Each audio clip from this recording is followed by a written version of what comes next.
الصلاۃ والسلام علیک یا سیدی یا رسول اللہ وعلی آلک و اصحابک یا سیدی یا حبیب اللہ ولیخشى، اور چاہیے کہ ڈریں۔ یتیموں کے سرپرستوں کو فرمایا جا رہا ہے کہ وہ یتیموں کے بارے میں اللہ تعالیٰ سے ڈریں اور ان کی یہ سمجھ کر پرورش کریں کہ اگر ہمارے بچے یتیم رہ جائیں، یتیم ہو جائیں اور کوئی دوسرا ان کی پرورش کرے تو وہ کیسی پرورش چاہتے ہیں، تو ایسی ہی پرورش وہ دوسرے کے یتیموں کی کریں۔ یہ آیت کریمہ اخلاق کی بہترین تعلیم ہے۔ ہمیشہ دوسرے کے ساتھ وہ معاملہ کرنا چاہیے جو اپنے ساتھ پسند ہے، اور جو اپنے لیے پسند نہ ہو وہ دوسروں کے لیے بھی پسند نہیں ہونا چاہیے۔ حدیث مبارک میں بھی فرمایا گیا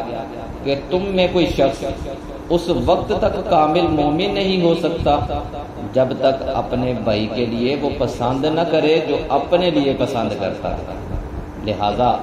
یتیموں کے سرپرستوں کو چاہیے کہ وہ یتیموں کے بارے میں اللہ تبارک و تعالیٰ سے ڈریں اور ان سے اچھی اور صحیح بات کہیں، مثلا یہ کہ تم فکر نہ کرو، ہم بھی تمہارے باپ جیسے ہیں، تمہیں پریشانی نہیں آنے دیں گے۔ ان الذین یأکلون اموال الیتامی ظلما، بے شک وہ لوگ جو ظلم کرتے ہوئے یتیموں کا مال کھاتے ہیں۔ اس سے پہلی آیات میں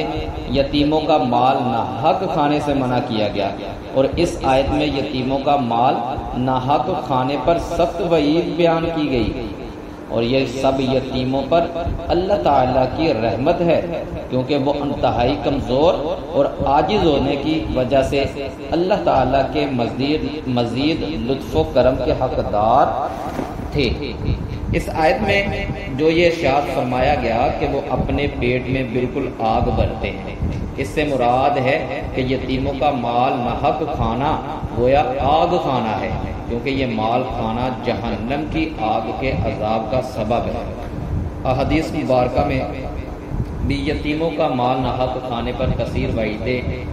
بیان کی گئی ہیں، ان میں سے 3 وعیدیں درج ذیل ہیں۔ حضرت بریدہ رضی اللہ تعالیٰ عنہ سے روایت ہے، حضور اقدس علیہ السلام نے ارشاد فرمایا، قیامت کے دن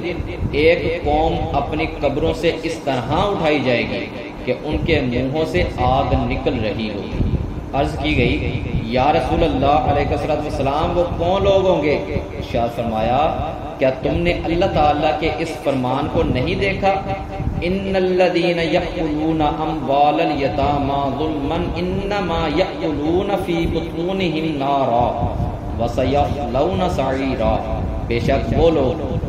جو ظلم کرتے ہوئے یتیموں کا مال کھاتے ہیں وہ اپنے پیٹ میں بالکل آگ بھرتے ہیں، اور ان قریب یہ لوگ بھڑکتی ہوئی آگ میں جائیں گے۔ حضرت ابو سعید خدری رضی اللہ تعالیٰ عنہ سے روایت ہے، رسول اکرم علیہ السلام نے ارشاد فرمایا، میں نے معراج کی رات ایسی قوم دیکھی جن کے ہونٹ اونٹوں کے ہونٹوں کی طرح تھے، اور ان پر ایسے لوگ مقرر تھے جو ان کے ہونٹوں کو پکڑتے، پھر ان کے منہوں میں آگ کے پتھر ڈالتے جو ان کے پیچھے سے نکل جاتے۔ میں نے پوچھا، اے جبرائیل علیہ السلام، یہ کون لوگ ہیں؟ عرض کی، یہ وہ لوگ ہیں جو یتیموں کا مال ظلم سے کھاتے تھے۔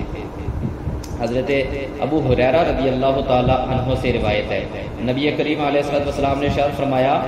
4 شخص ایسے ہیں جنہیں جنت میں داخل نہ کرنا اور اس کی نعمتیں نہ چکھانا اللہ تعالیٰ پر حق ہے۔ نمبر 1 شراب کا عادی، نمبر 2 سود کھانے والا، نمبر 3 ناحق یتیم کا مال کھانے والا، اور نمبر 4 والدین کا نافرمان۔